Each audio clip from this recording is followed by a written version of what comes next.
With me now is Lloyd Axworthy, former Foreign Affairs Minister under Jean Chrétien. Sir, good evening and thank you for your time.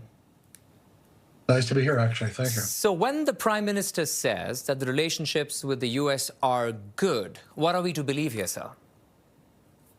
Well, I think the Prime Minister is dealing with different audiences. A week ago in Davos, it was his home ground.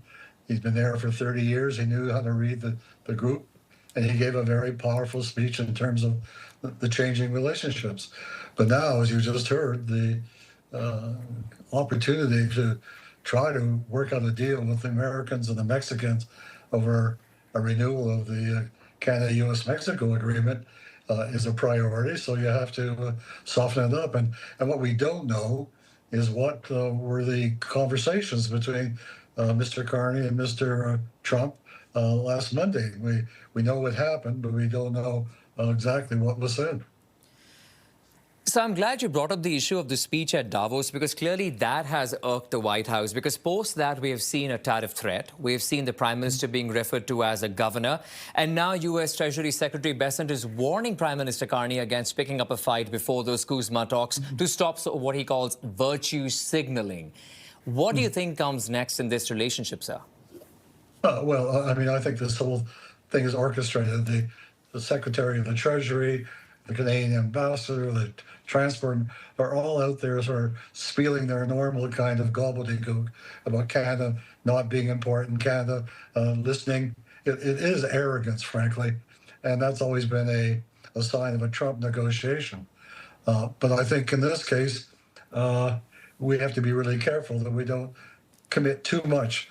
Many experts are saying Trump is going after a nuclear bomb in these agreements, which means he's going to blow the thing apart and demand that we provide major concessions along the way, which is why, and you've heard me say it before, Parliament has to be brought in to this discussion, as do Canadians.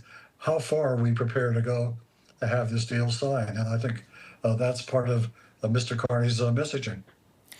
So that's a good point. How far are we ready to go? The point being, I was also hearing to some other panelists the other day saying that even the slightest of changes in Kuzma would have dire consequences for Canadian economy if we talk about tariffs. Because as we understand at the moment, about 80 to 85% of the products that are tariff-free, trade continues. But if that changes, talk to us about the impact there. Well, it would be, as he said, a nuclear impact. But the reality is, we have to start deciding what we're going to do to retaliate. What are we going to do in response? This is not a sort of a one-way street with Mr. Trump and his crowd. You can get them to change their position. Look, what's happening in Minneapolis?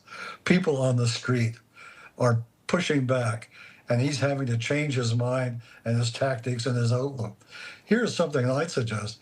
It's time that we had a third audience that we began to speak to as Canadians, and that's all those Americans who are fighting for their own human rights and for their own liberties and for a decent democracy, which Trump is against. The more, I have a friend, we were at school together in Princeton 60 years ago, and we talk on the phone. He said, we need to hear from Canadians that they support what we're trying to do. The more they give concessions to Trump, the more he looks like he's winning victories, and that weakens our case to get rid of this monster while we have a chance.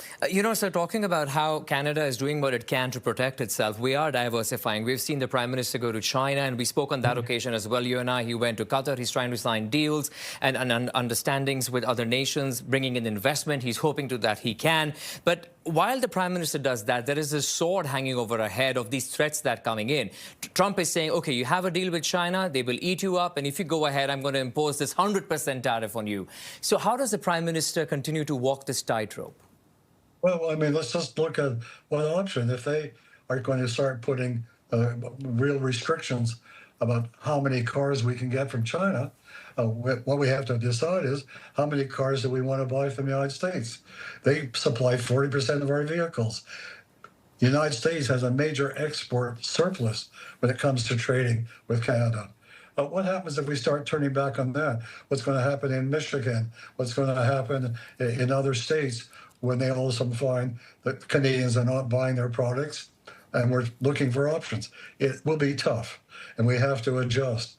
But we can't continue for another 3 years to the whims and caprices of what I've basically called a fruitcake, a madman who has no responsibility, no sense of integrity in making deals. He simply is out for what he can get himself personally and what he can get for his cronies. Right.